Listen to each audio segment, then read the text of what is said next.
Hi everyone. So today we're going to solve Leetcode 79 word search problem, and it is the part of the Leetcode daily challenge. So the problem is very simple. Like the problem statement is very simple. We just have to find out if the given word is present in the given board setup or not. No matter uh, what the orientation of that is. For example, that the word could have been started from this end to and would have gone to upwards or somewhere like that. So we have to do this. I personally struggled a bit on this problem because I was getting, like, if you see my submission tab, I was personally getting a lot of time limit exceed issues.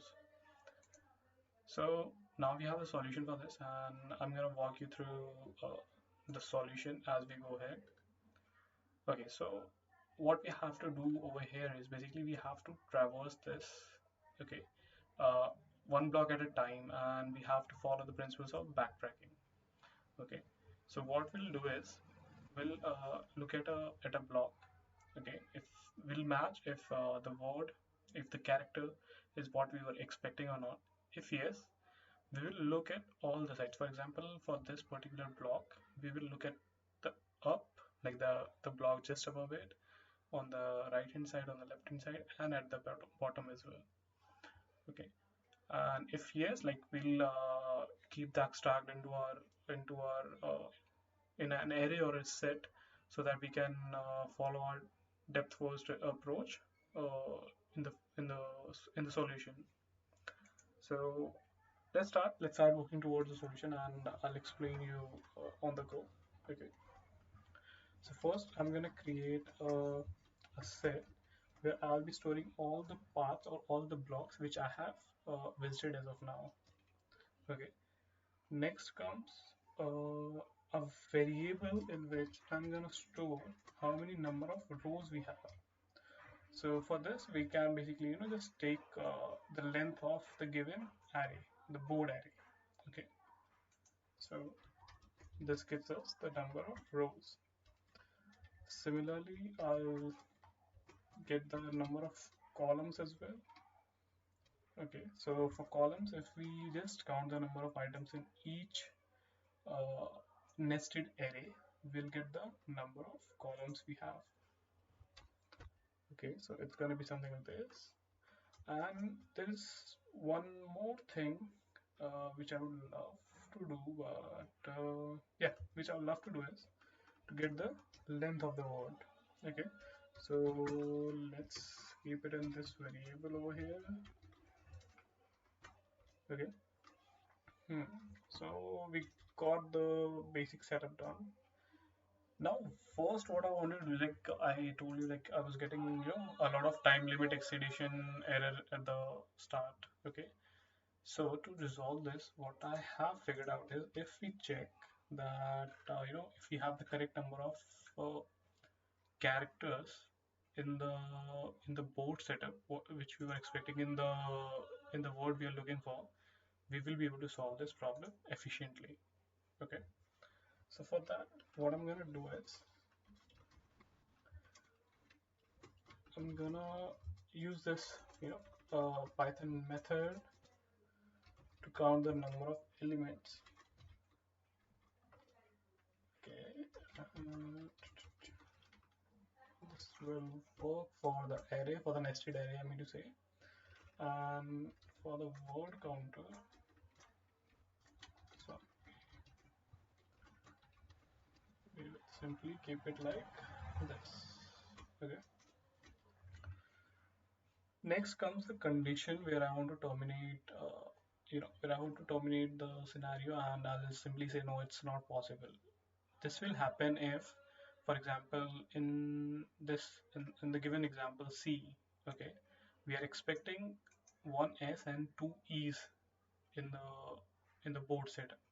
But what if you don't even have, like, if you don't get the right number of E's, like if there was only one single E in the board setup, then obviously, like, you need not to go ahead and look for any other path or any other thing, right? So we're gonna do the same over here.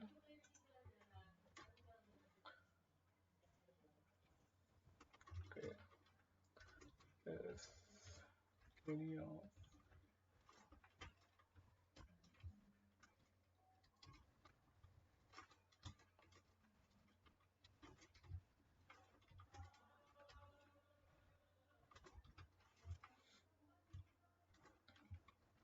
basically, I'm writing the for loop and the if statement in a single line. This is the condition. Simply want to return a false over here. Okay. Um, okay. So for DFS, this is I've learned this technique from a resource on Medium, and it's been a while I've been using this. It works efficiently for me. The technique is for DFS or for BFS, you can create a nested function in the main function itself. For example, over here, I'll treat my def exit as a main function, and for the DFS, I'm going to create a function in this only. Okay, so let's say this is my function in which I'll expect a row, column, and the index, like the for example, what index I am at in the word, right? Which I'll have to check basically. So the first base condition is if let's say we have reached till the end, okay, of the word, okay, we can simply say okay that we have reached to the end, and we can say yes. We saw this word while traversing the board, right? Next is a very simple condition where I would like to terminate my scenario or the path, I would say, in while doing the DFS is, let's say if your row or column is greater than or equal to, because obviously like in Python we have an array with zero indexing, right? The indexing starts from zero. So the length of board will give you, for example, in this case, we have four elements. So the length of, okay, length of board will give you like we have three elements. So it's going to give us three, right? But if you talk about the index, it's going to be 0, 1, and 2. Okay, so that's why I'm taking this equals to as well. If this is greater than equal to number of rows or column, like the same condition for other columns as well. Next condition which I would like to check is if we get a negative index. Okay, it is possible to do negative, but in the given problem we cannot have a path with E and A over here, right? It cannot be like this, like a round circle or a lintex sort of a setup. Okay, so if we get a negative row or column value, in that case also I don't want to proceed. And one major, like the most important condition over here will be if the word which we were looking at index I in the given word is not equal to what we have at the current row and column coordinates. Okay, in that case as well, I just would like to terminate the path we are at. So if the word at index, if the character at index in word is not equal to the character we have in the board at the coordinate row and column. One more condition which I would like to introduce over here is if we have already seen a block while traversing, we don't want to traverse it again. Okay. In that case as well, I would simply return a false, or I'll just simply terminate my path at this point. Okay. Next comes the main loop in which we will be, using the concept of DFS. Over here, what I'm gonna do is, so as I told you, with each block, we will be looking at the four possible corresponding coordinates. So if you see, let's assume this is 0, 0, or let's say I comma j. Okay, the b will be I minus 1, and j, which means we have subtracted 1 from minus and the column was the same. Similarly, for this character, for the C, we can say I was same, I, and in the column we are going to increment 1. And similarly for the below block and the block at the left hand side. Okay, so what I'll be doing is we are already using row and column over there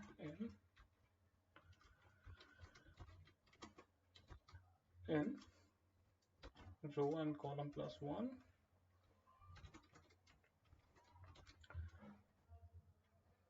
row plus 1 column, row column minus 1, and row minus 1 and column. So these are the 4 blocks which will be attached to any particular block in the given board, at the given board. Okay.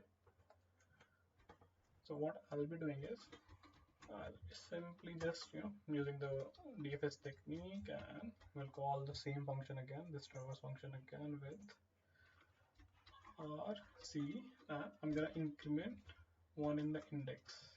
Okay.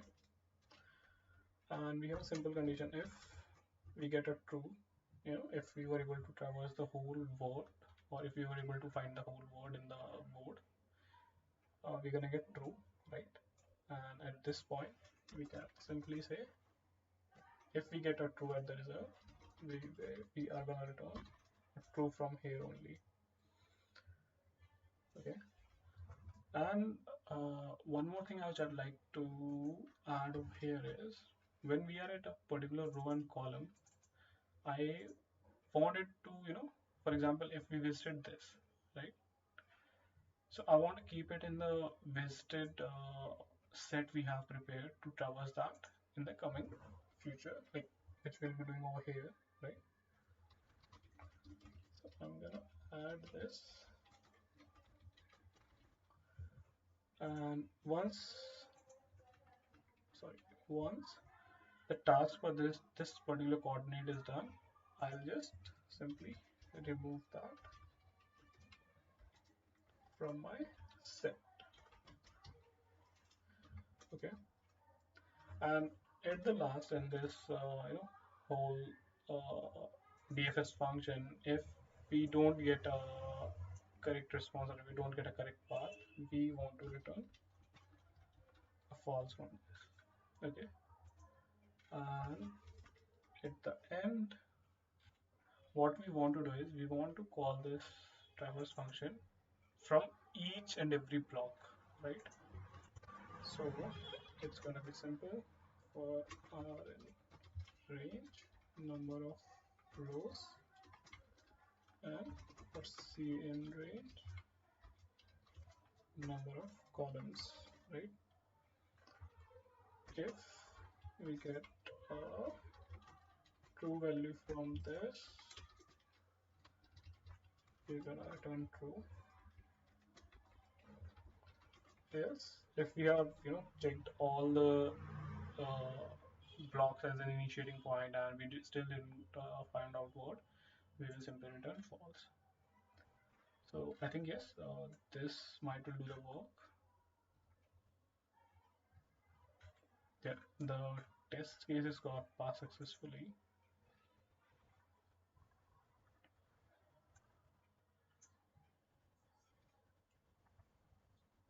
Yep. Yeah, so the solution performed decent over here, but I have one more thing I think which we can do over here is, let's say uh,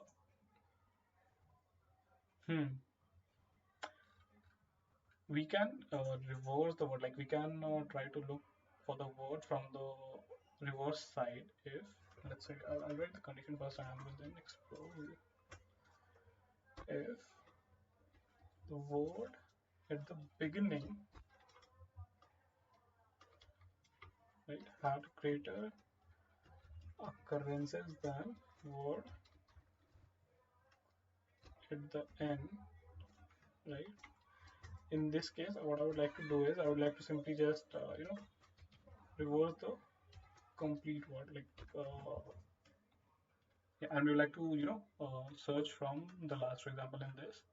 I'll first look for these two, SE, E, and S, like if this satisfies the condition, of course. So let's see if it improves the solution or not. Yep, it is very evident, like we got a massive hike. So thanks guys, thanks for watching the video, and stay tuned for more such content.